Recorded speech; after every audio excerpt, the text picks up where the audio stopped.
Greetings, I'm Solidus-Skully, and welcome back to Kingdom Hearts 2, where we tackle the final Gummi Ship sequence, and you know what, for old time's sake. Okay, charging up shields. Shields up, red alert. Phaser set to stun. Initiating gravimetric warp drive. Chewie, punch it. Prepare to make the jump to light speed. Yes, let's finally start this thing off. Yes, you better salute me, you annoying-voiced, Corey Burton-sounding chipmunks. Why is there so many doors to that fucking hangar bay? Whatever. Blast off! Woohoo! Well, I mean, I guess maybe they need that many doors to literally make the jump to light speed and pierce the heavens and get out of the universe, I guess. Considering that we are dealing with multiversal travel here. But anyway, the final Gummi Ship segment is a bit of an interesting one, more than any other we've faced so far, because, yeah, the organization are well aware of Sora now that we're getting closer to the end. Yeah, they're pretty much sending their entire fucking space fleet after us. Which, yeah, whether intentionally or not, is giving me some very heavy Star Wars vibes.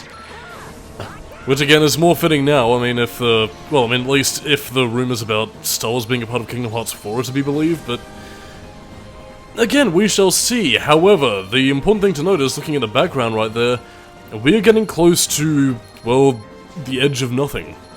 Yeah, you see that little void up there? You know, with the patches of white turning to grey? Yeah, that's the world of emptiness. And again, something that you don't really learn, at least until you start reading the secret Ansem reports, is that, yeah, this is where Xehanort, again, before he took Ansem's identity, banished the real Ansem. And yeah, again, something that's a little bit understated is that the longer you stay in the realm of nothingness, the more you're actually going to disappear. Again, like, you know, there's no turning into a heartless or nobody. No, your body just flat out disappears. Basically, you fucking die. Whew, man, that makes me nervous. But yeah, here's an interesting tidbit about what's going on with this little Gummi Ship segment. We actually get to go inside, one of these ships. And again, it does also pay dividends to the difference between nobodies and heartless, because whereas the heartless were more organic and hive-minded, the nobodies are very meticulously constructed. It seems almost more like a computer system than anything else, so again, it creates some very interesting parallels, and I don't know, it's a very interesting set piece here. Also trying to outrun the doors, and by the way, you don't have to worry about the doors slamming shut on you, because all that'll happen is that you'll just take a bit of damage and, well, you know, just toddle on your way. You can destroy the doors, I think, if you have powerful enough weapons, which, again, you should at this point, unless you're playing with a base ship model like me, but no, well, nothing to really worry about, to be perfectly honest. And I suppose to also go back to an earlier talking point, yeah, we're getting along with a little bit more plot for the next couple of videos, but yeah, we are pretty much going to have one last stop of filler, plus a video based on the secret Ansem reports, which, again, similar to the Ansem reports of Kingdom Hearts 1, I am going to dramatize, so yeah, stay tuned for that. You'll be getting all the context of what happened to Ansem the Wise in due time. But yeah, after we get the secret Ansem reports, then we'll pretty much be finishing off the game, so happy days.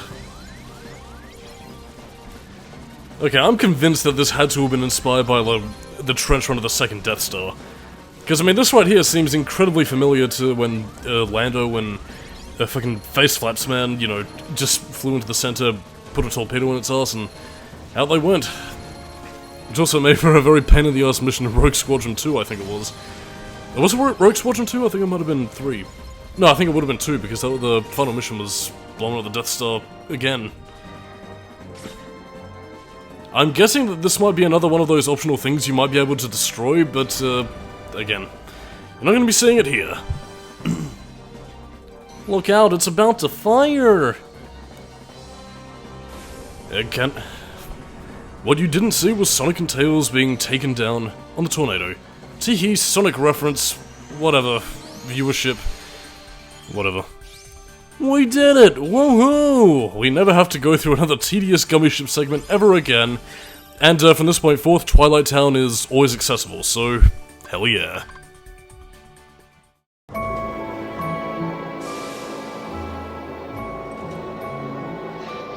Hey, I think we're almost there! Huh? Gorge! Aren't we here because of the picture? Look, I'll show you.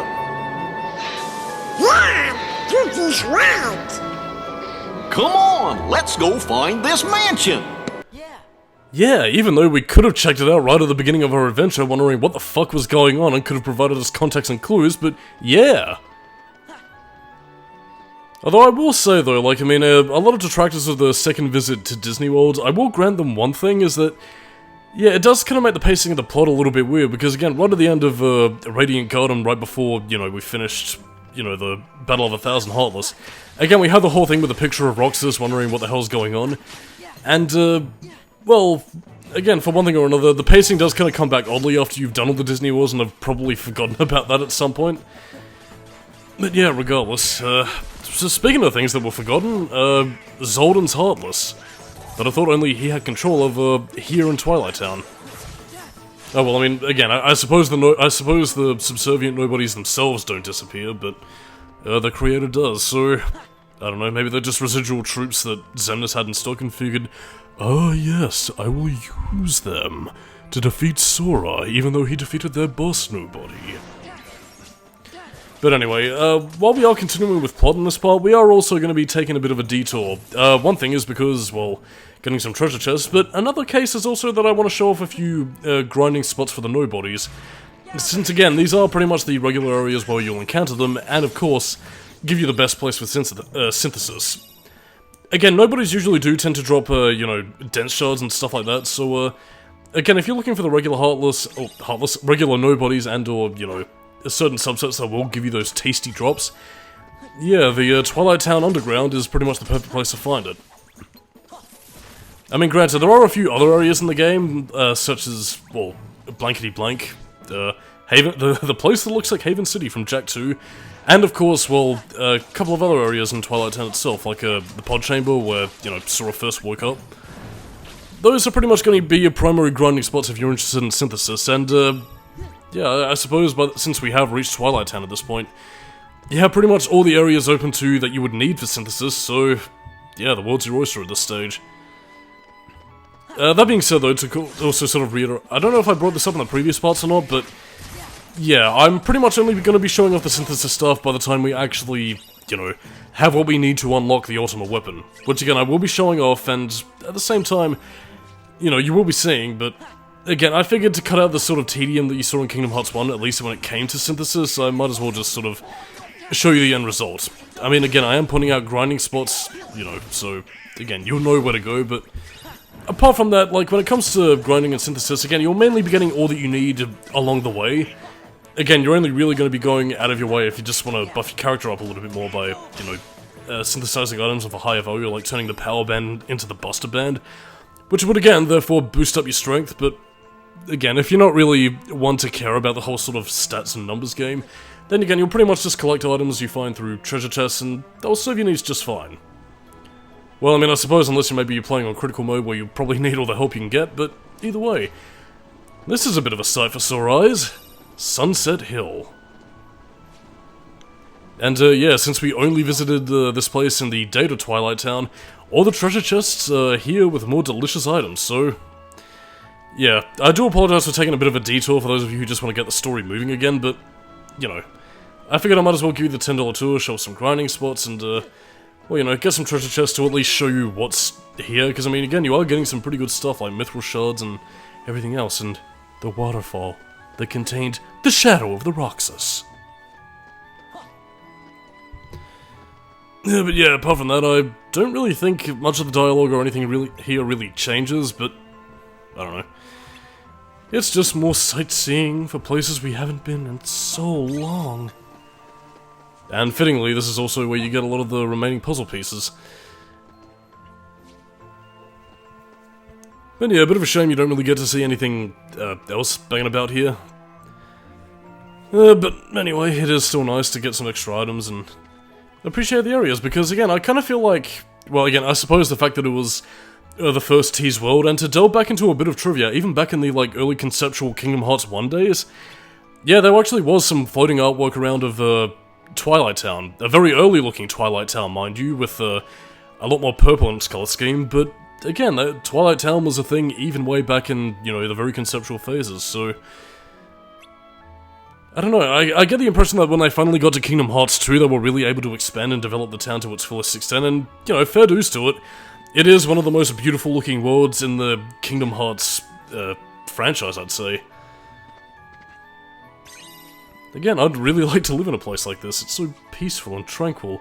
I mean, if it wasn't for the Heartless and Nobodies, I'd be moving there right now. Yeah, but anyway, that's pretty much all for the $10 tour, I think, unless there's some missing treasure chest that I can find somewhere.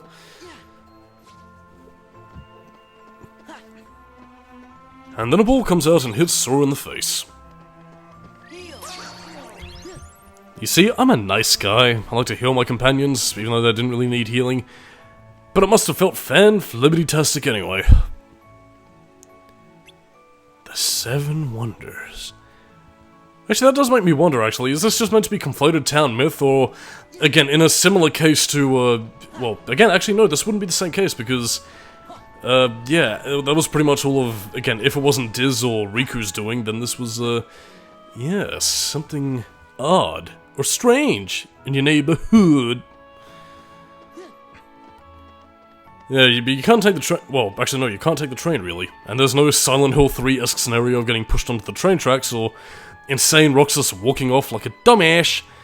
So, yeah, you're pretty much just gonna go back through the tunnels for the time being. I believe if you come back here after all the story context stuff has been done, then you can pretty much just, you know, take the train and, you know, behave like a regular person, but for now, we lack the access. There we go. But anyway, now we're pretty much going to be teleporting back to more relevant areas. There we go. Magic. And yeah, Heartless... it keeps on confusing my fucking brain because we've been fighting Heartless throughout most of the worlds, and then we have these here nobodies bopping about. But yeah, they pretty much show up all over the main areas of Twilight Town, so yeah, people are kind of scarce at the moment.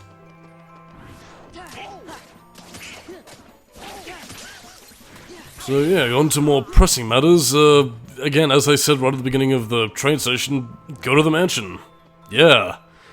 Even though they completely neglected to do so in the beginning, which, well, I suppose somewhat makes sense and somewhat doesn't, in the sense that, again, you know, from their perspective, they just defeated Ansem and had no idea what went on with Chain of Memories, but at the same time, they must have been wondering, hang on a second, what the hell happened between us walking in that green field and suddenly waking up here? Who was taking care of us? Why were we in those Evangelion-style pods? I don't know. Again, I'm somewhat willing to forgive it because Sora, Donald, and Goofy aren't exactly the brightest characters in the history of the franchise, but yeah, even still, it's a little bit odd and feels more like a very roundabout way of just trying to simultaneously acknowledge Chain of Memories happening, but also not for the sake of not confusing players, which didn't really work, because players are confused anyway. And, well, it's all just swings and roundabouts here, isn't it? Come on. We can deal with nobodies later. We must continue with the plot.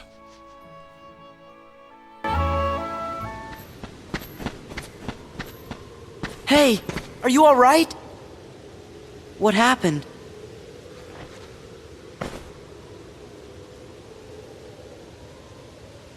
We came here looking for Kairi.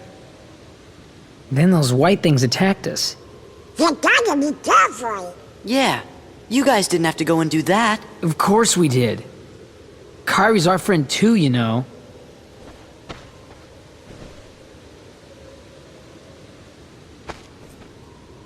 You're right. You know, I never thought of it like that before. Word is, this mansion gets a lot of really strange visitors. We thought this place might be the gateway to some kind of alternate Twilight Town. What do you mean, alternate Twilight Town? Hey, Goofy, do you think we could see that crystal of yours? I made that pouch myself, and I still have it. So, there shouldn't be two of them here. And this is the trophy Cypher gave you. You left it behind, remember? It's the only one of its kind. Same for the crystals. Red, blue, yellow, green. Only one of each color. But you've got your own. So, where'd you get it?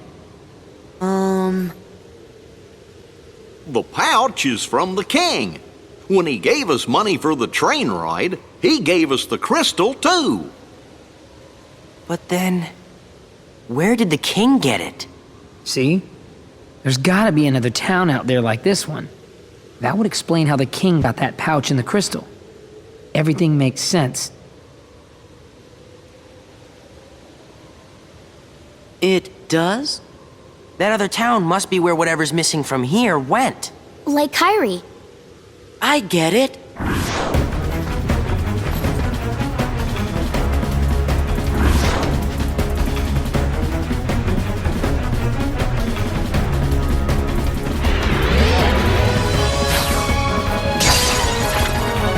Watch out!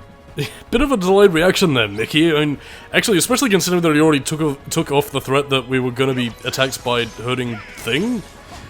Sorry, my brain just went into a bit of a word salad there, but, yeah, awkwardly placed cutscene is awkward. Sadly, though, I don't think you have any team-up attacks with the king. Bit of a shame, really, because I really would have loved to have kind of pulled off, one of the similar moves Riku and Mickey can pull off in Chain of Memories, where, you know, they have the inverse burst. You know, where they go around in the circle and just attack them with light. Oh well, maybe in Birth by Sleep. But yeah, this is pretty much another one of those, oh no, attack the Heartless and do a thing with the king. Oh yeah, I love the Samurai Heartless purely for that alone. But anyway, this is just a short battle before, you know, the king just starts doing his little explanation thing and, we can at last move on into the mansion. I got something to tell you. I found out where Ansem is. Ansem the Wise. The real Ansem. He snuck into Organization 13's stronghold. And we've figured out where Kyrie is. I'm pretty sure we're right. But why'd you all come here? Someone gave us a clue. Who? Well, Your Majesty, Sora thinks it might have been Riku. It's just a feeling I had. Well, if that's what you think, then it's probably right. You mean Riku's okay? If that's what you think, I've waited long enough, Your Majesty. Tell me what you know. it's not for me to say. But Your Majesty, why? I don't want to break my promise. You made a promise to Riku? So he's okay! I can see him again! Huh? Who's Riku? My best friend. That's it! Your Majesty? You got the pouch with the crystal from Riku, didn't you? And you promised not to tell, right? Gosh, guys. That's enough! Yeah, let's go.